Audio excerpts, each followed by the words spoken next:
Welcome to the Case Study Learning Series in Human Resource Management by Skilled MBA. In this case, we step into the emotional and professional journey of Michael Maher, an entrepreneur whose e-commerce business collapsed due to external disruptions. This is not a story of triumphant success, but one of resilience in the face of failure and how human resource management, especially self-management, plays a vital role in navigating the darkest periods of the entrepreneurial experience. Entrepreneurship is often romanticized, but the reality of failure is emotionally and psychologically grueling. Mental impact, cognitive dissonance, anxiety, and depression are common. Health concerns. Business collapse often triggers stress-related health issues and even substance abuse. Ripple effects. Families, friendships, and professional reputations may suffer as entrepreneurs struggle to keep things together. Michael Maher's story exemplifies how quickly things can unravel and how hard recovery can be. Let's follow the stages of Michael's entrepreneurial path. The launch. Michael launched an e-commerce business in Cincinnati, Ohio, with a promising vision. The operation. He built a successful operation leveraging Amazon's marketplace. The crisis. In 2016, Amazon made sudden platform policy changes. The fallout, Michael's revenue model collapsed, and his business became unsustainable. This sharp disruption left Michael without income, direction, or immediate solutions. Michael's dependence on a single platform proved catastrophic. Platform changes. Amazon's new rules restricted third-party seller advantages. Market position. Michael lost his edge. Pricing, ranking, and visibility all deteriorated. Revenue impact. His daily sales plummeted by over 80%. Business collapse. Within months, the operation became financially non-viable. This was a stark lesson in platform dependency risk and the lack of contingency planning. Entrepreneurial textbooks teach us, failure is a stepping stone. Learn, pivot, and try again. Rational thinking should guide recovery. But psychologically, the reality is harsher. Shame, guilt, and paralysis override logic. Entrepreneurs often feel personally and socially diminished, even when the failure wasn't fully their fault. It's this disconnect between intellect and emotion that makes recovery so difficult. Michael's internal conflict was intense. Mental understanding. He knew logically that external forces caused the collapse. Emotional response. He still felt deep shame and self-blame. Social perception. He feared judgment from peers, friends, and even family. Internal conflict.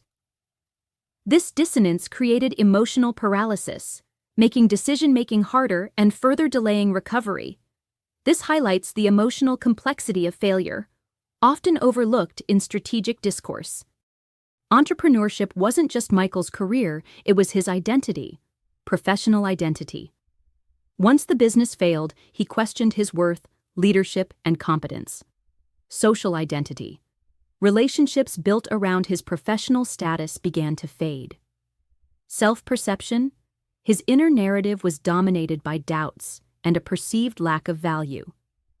This identity collapse made rebuilding not just a business challenge, but a personal one. Failure didn't only affect Michael, it affected his entire network. Entrepreneur. Shame and anxiety consumed his thoughts and communication. Family. Financial insecurity and emotional distance created strain at home. Friendships. He withdrew socially, and some friends distanced themselves. Professional network. Former contacts disappeared once the business shut down. This shows the human cost of failure, often invisible but deeply damaging. At the top of the chart, we see personal debt as the most significant impact, with many facing substantial financial burdens. Savings depletion follows closely, indicating that individuals were forced to exhaust their reserves just to make ends meet. The third factor is credit score damage, showing the long-term consequences of financial strain on personal creditworthiness. Next, We observe the impact on future earnings, where career setbacks and income loss have affected individuals' financial trajectories. Lastly, housing insecurity rounds out the list, illustrating how the financial crisis has left many unsure about their living situations. These outcomes underscore the deep and varied toll financial stress can take, not only in the short term, but also for years to come.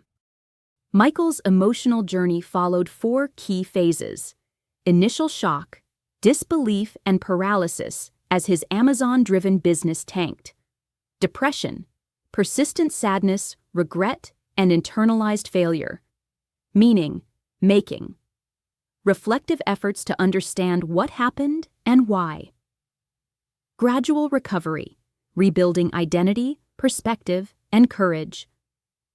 Recovery was not linear. It was slow, personal, and deeply challenging. Michael's story reflects a broader trend. 78% of entrepreneurs cite faith as a major source of resilience. Those with spiritual support systems experience a 3.5x faster emotional recovery. 64% report that faith practices helped them find new meaning. Faith offered Michael a lens to reframe the experience and shift his inner dialogue from failure to growth. Post-failure resilience requires active effort, self-compassion. Speak to yourself like you'd speak to a struggling friend. Community support.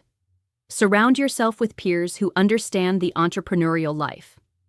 Cognitive reframing. Transform the narrative. Failure is not identity. Identity diversification. Build self-worth beyond business success. Explore roles as a partner, creator, learner. These tools helped Michael and can support any entrepreneur facing failure. Once mentally stabilized, Michael followed a structured recovery path. Stability. First, he secured a part-time job to cover living costs. Failure analysis. He differentiated controllable mistakes from external causes. Network rebuilding, reached out to former mentors and contacts. Career reflection. Reconsidered whether to return to entrepreneurship or pivot. Lessons learned, captured insights for the next venture. Professional recovery is as important as emotional repair, and the two often go hand in hand. What can ecosystems do better? Destigmatize failure. Share stories of loss alongside wins. Normalize the struggle. Create support networks, peer groups, counseling hotlines, and startup recovery forums. Train for psychological preparedness. Teach emotional regulation in incubators and B-schools. Michael's experience reveals a huge gap in post-failure support that HR and policy teams must address. This case offers deep HR insights, especially for entrepreneurs and founder-led ventures. Emotional risk is real. Build support systems before crisis hits. Failure affects the whole person. HR must consider mental health and identity, not just roles and skills. Recovery takes structure, both internal reflection and external action. Entrepreneurs need spaces to be vulnerable without losing credibility. HR's role isn't just hiring and scaling, it includes supporting emotional sustainability. Entrepreneurship is often portrayed as a straight climb to success, but the reality includes detours, collapses, and healing. Michael Maher's journey teaches us that true resilience means not just bouncing back, but rebuilding identity, rediscovering purpose, and redefining what success means. Thank you for joining the Case Study Learning Series in Human Resource Management by Skilled MBA. We hope this reflection empowers a deeper, more humane understanding of the entrepreneurial journey.